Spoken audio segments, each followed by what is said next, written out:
समतेच्या भावनातील चंदन भीमात होते, तालात जीवनाच्या विषमता नाचली, न्यायाची रागदारी गुंजन भीमात होते।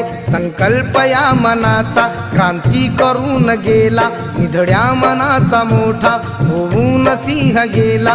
दिपविले कैक ज्ञानी माझ्या धुरंधराने, इतिहास घडविला माझ्या युगंधराने। ही आस नाही केली श्रीमंतीच्या धनाची, फुलविली बाग ऐसी येथे परिश्रमाची। दुःखाला झेलणारा काळाला छेदणारा, गुणवंत पाहिला मी अन्यायी झुंजणारा। विसरून गेला शेवटी जातीयतेची ज्वाला, भीमराव माणसाला माणूस करून गेला। काळाच्या डोळ्यावरती बसलेली होती कात, तू दाविली पहाट उज्ज्वल प्रखर।